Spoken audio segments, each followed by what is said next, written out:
Hello, I'm Matovu. I'm a public health specialist and a deputy executive director and director of programs at Matovu Mobile. I'm excited to be part of this podcast, Amplifying Pain Management for Cancer Patients, that has been organized by PICAO. So viewers, just a little bit about our work with pain management in cancer patients at Matovu Mobile. Mobile started out about 37 years ago in response to the impacts of HIV/AIDS in Masaka districts and Rakai particularly, where HIV started out. We know that HIV is the leading cause of most cancers in Uganda and globally. So our work with palliative care and pain management started in 2001 when we introduced our hospice and palliative care services in the Greater Masaka region. And we are one of the pioneers of hospice and palliative care services in Uganda. So that's where we started, and for all these 23 years, we've been in the area of palliative care. Our goal in palliative care is to improve access for quality hospice and palliative care services in South Central Uganda. We know we're doing this through a number of ways. One, we are creating community awareness through a number of drives, mass media, including radios and local media mechanisms to ensure that we bring this knowledge of cancer prevention right to the communities, but also to mobilize the communities to ensure that they not actually end up with the cancers. So we do a lot of advocacy for cancer prevention, but also quality care for cancers among patients that are living with them, in addition to informing the community of the need to avoid risks for cancer. We also promote other prevention services for cancer, including HPV immunization. This is the kind of vaccination for the young girls to prevent them from acquiring a virus that actually is responsible for a number of cancers, including cervical cancer among women.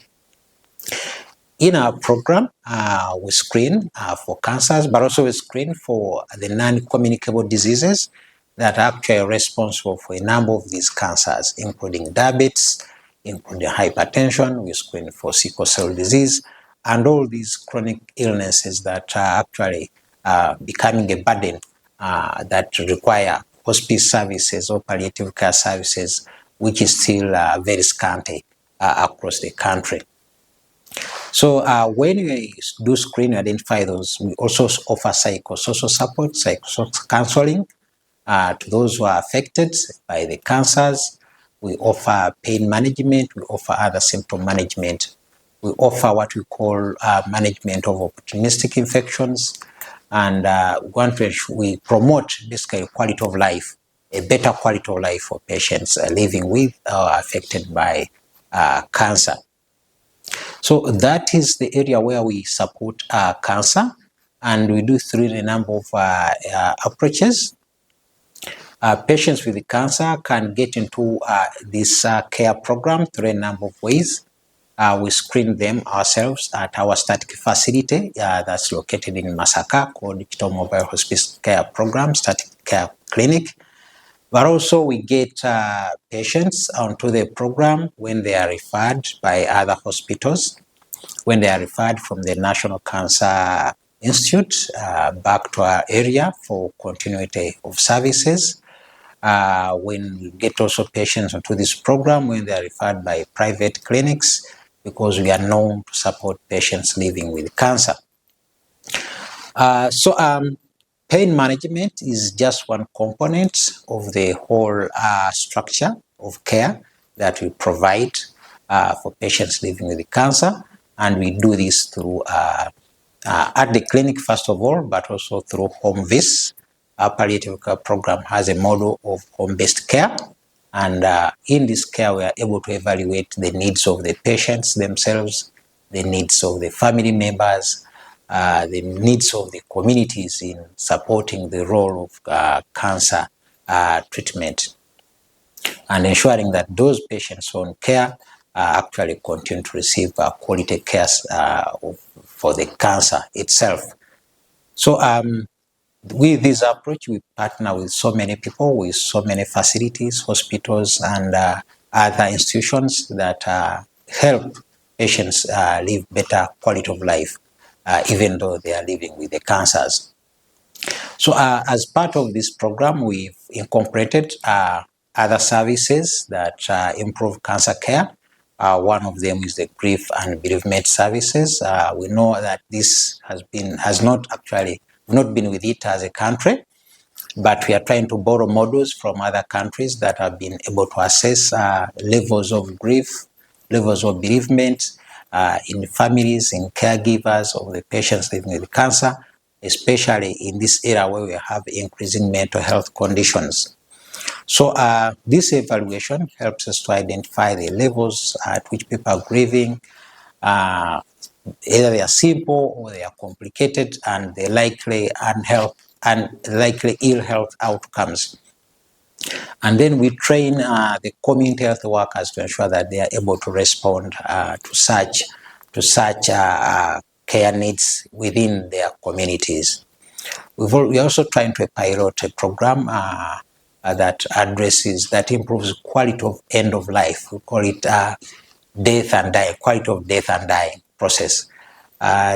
This program is aimed to ensure that patients who are terminally ill are supported through a structured method of health intervention to improve their psychosocial outcomes as they are near their time of death, so that they are able to walk through that journey being painless, first of all, in all means, to ensure that their quality of life is better.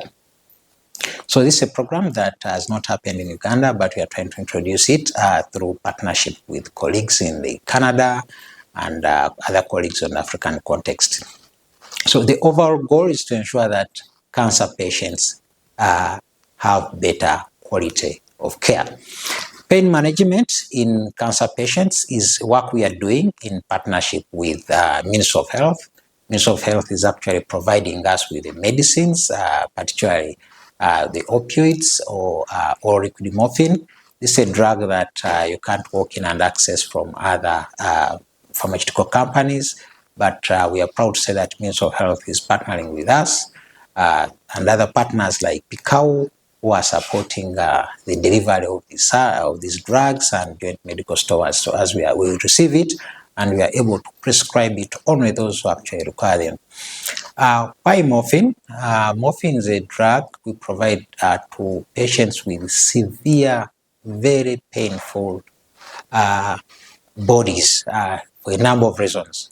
We know pain is a symptom, but our cancer patients are living with a lot of pain because they have those conditions that cannot respond to simple painkillers. So we use this strong drug called liquid morphine to try to kill that pain in the patient, so that even though the cancer has not been retreated yet, or it's in the course of being treated, this patient lives dignified life, a life without pain. And we are able to do this through this kind of partnership. And we are proud. We want to thank the government for supporting such a level of services which we wouldn't otherwise be able to provide to those in need.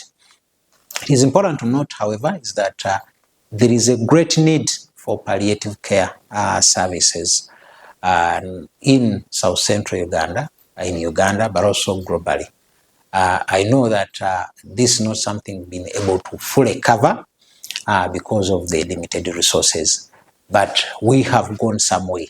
We know we've covered the need to about 60% in the region, but the 40% need hasn't been reached, basically because of resources. So all players are still welcome in this palliative care service delivery to ensure that we meet the needs of our brothers, of our sisters, of our uncles, our fathers. The palliative care needs are not only for cancer patients, but stretch it through other chronic conditions, including sisters or brothers who are living with sickle cell disease require pain management.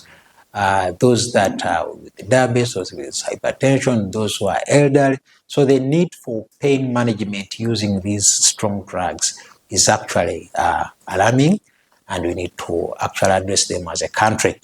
But I must appreciate that there is progressive improvement right from the Ministry of Health. There's a commission already at that level, and the structures are being created through the regions, through the districts, through public and private and non-public and non-profit making institutions to ensure that this is actually addressed. Yes, when you come to the individual level, because you've seen the needs at individual level, at household level, and at community level.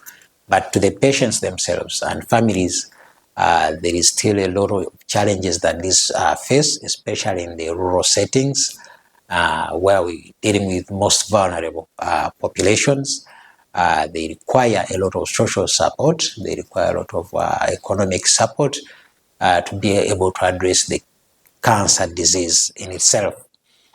We know that the cancer comes with a lot of debilitating effects to the body itself, but also psychologically to the person who is affected, to the close relatives, could be husbands, could be wives, could be there's someone who has to be there to care for this person most of the times. So there are a lot of social issues that have come along, and in a society that's already compromised by poverty, this becomes a very challenging issue to address. These are patients who need to be supported with the social amenities, including food, including housing, including soap, and a lot of things that are required as basic needs of a home. And yet now this cancer disease comes in that actually complicates the situation. So most of our patients out there fail to have the disease diagnosed early enough, and this complicates the subsequent care that we provide. And sometimes even when the diagnosis is made, the treatment itself is quite expensive. So there is need to actually bring these services down to the ground or in much distant areas like Masaka region, so that we can effectively diagnose and provide the treatment, which is the other component that we are lacking as part of the hospice program. So we do rely with referrals between higher systems of care to provide the actual treatment, then the hospice to provide the palliative care and other symptom management. However, we need to ensure that we actually develop these services together, both at national and regional levels, and we minimize such costs for the patients that they actually have to incur in seeking diagnosis and treatment. Thank you so much.